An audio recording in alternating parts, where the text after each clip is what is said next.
ഇത് മാസ് മോട്ടോഴ്സിന്നാണ്. Honda Activa 125 BS6 model വണ്ടിയാണ്. നമുക്ക് അതിൻ്റെ ഫ്രണ്ട് വെട്ടലായിട്ട് വന്നതാണ് വണ്ടിയാണ്. ഫ്രണ്ട് വെട്ടലാണ് കംപ്ലൈൻ്റ് ആയിട്ട് പറഞ്ഞാൽ. അപ്പോൾ അതിനകത്ത് നമ്മൾ ചെക്ക് ചെയ്ത് നോക്കുന്ന സമയത്ത് നമുക്ക് അതിൻ്റെ ഹാൻഡിലിൻ്റെ ബെയറിങ്, അതായത് സെൻറ്ററിൽ വരുന്ന കോൺസെപ്റ്റ് എന്ന് പറയുന്ന ബെയറിങ്ങാണ് കംപ്ലൈൻറ്റ് കേട്ടോ. അതിൻ്റെ നമ്മളിപ്പോൾ ഹാൻഡിൽ അങ്ങോട്ടും ഇങ്ങോട്ടൊക്കെ ചെരിക്കുമ്പോഴായാലും ചെറിയൊരു സൗണ്ട് വേരിയേഷൻ വരുന്നുണ്ട്. തന്നെയല്ല ഗട്ടറിക്കടൊക്കെ ചാടും, അത് ഗട്ടർ ചാടിയൊക്കെ വണ്ടി ഓടുന്ന സമയത്തും ഫ്രണ്ടിൽ നിന്ന് ഒരു ഇളക്കവും കാര്യങ്ങളും വരുന്നുണ്ട്. അത് ആ ബെയറിങ്ങുമായി ബന്ധപ്പെട്ട കംപ്ലൈൻ്റ് ആണ്.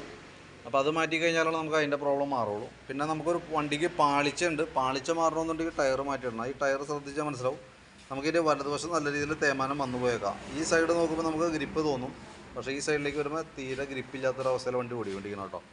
അപ്പോൾ കോൺസെപ്റ്റ് മാറ്റുന്ന കൂട്ടത്തിൽ ടയർ കൂടി മാറ്റിയിട്ടാലാണ് കറക്റ്റ് നമുക്ക് ആ ഒരു ഫീൽ കിട്ടുള്ളൂ. അതല്ലാന്നുണ്ടെങ്കിൽ വണ്ടി പാളുന്ന കംപ്ലൈൻറ്റ് അങ്ങനെ തന്നെ ഉണ്ടാവും. ആ വെട്ടൽ കാര്യങ്ങൾ മാറിക്കോളും, ഹാൻഡിലുമ്പോൾ ഒരു അനുഭവപ്പെടുന്ന ബലവും കാര്യങ്ങളൊക്കെ മാറിക്കോളും. പക്ഷേ ഈ റോഡിൻ്റെയൊക്കെ സൈഡ് ചെരിവ് പോലെയൊക്കെയുള്ള ഭാഗങ്ങളിലേക്ക് വരുമ്പോൾ വണ്ടി പാളി പോകാനുള്ള ഒരു സാധ്യതയുണ്ട്. അത് മെയിൻ ടയറുമായി ബന്ധപ്പെട്ടാണ് കേട്ടോ. അപ്പോൾ നിലവിലെ ഫ്രണ്ട് ടയർ എന്തെങ്കിലും നമുക്ക് മാറ്റിയിട്ടാലാണ് അത് ക്ലിയർ ആവുള്ളൂ.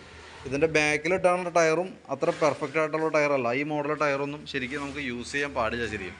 കാരണം ഇതിൻ്റെ നോക്കുമ്പോൾ അറിയാം, ഈ സൈഡ് റൈറ്റ് സൈഡ് നല്ല രീതിയിൽ തേയ്മാനം വന്നിട്ടുണ്ട്.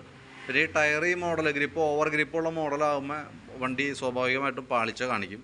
ഇപ്പോൾ നമ്മൾ ഫ്രണ്ട് ടയർ മാറ്റിയിട്ടാലും ചെറിയൊരു ഹാൻഡിലുമ്പോൾ ബലം അനുഭവപ്പെടും. അത് ടയറുമായി ബന്ധപ്പെട്ടവൻ്റെ കംപ്ലൈൻ്റ് ആണ് കേട്ടോ. അപ്പോൾ അത് ബാക്ക് ടയർ ഇപ്പോൾ ചെയ്യണമെന്നില്ല, മാറ്റണ്ട, ഉപയോഗിച്ച് തീർക്കുക. പിന്നീട് മാറ്റി ഇടുന്ന സമയത്ത് കമ്പനി മോഡൽ ടയർ, അതായത് വണ്ടി വരുമ്പോൾ ഉള്ള മോഡൽ അതേ പാറ്റേൺ തന്നെ യൂസ് ചെയ്യാം. അതാണ് ഏറ്റവും ബെറ്റർ. ഇപ്പോൾ ഫ്രണ്ടിലത്തെ കോൺസെപ്റ്റും ആ ഫ്രണ്ട് ടയറും മാറ്റുകയാണെന്നുണ്ടെങ്കിൽ ആ പ്രോബ്ലം അവിടെ സോൾവ് ആയിക്കോളൂ കേട്ടോ.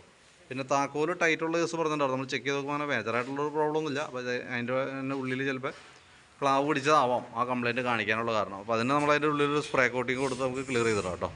അപ്പോൾ ഞാൻ എൻ്റെ ഓവറോൾ ഏകദേശം ഒരു എസ്റ്റിമേറ്റഡ് ഡീറ്റെയിൽസ് വാട്സാപ്പിലേക്ക് സെൻഡ് ചെയ്തിട്ടേക്കാം. ടയർ അടക്കമുള്ള എസ്റ്റിമേറ്റ് ഉടനെ നോക്കിയിട്ട് റിപ്ലൈ ഇട്ടാൽ മതി. ടയർ മാറ്റി പോകണമെന്ന് നല്ലത്. അപ്പോൾ ടയറും കൂടി മാറ്റുന്ന ഒരു എസ്റ്റിമേറ്റാണ് ഇടണേ. നോക്കിയിട്ടൊന്ന് റിപ്ലൈ ചെയ്തോളൂ.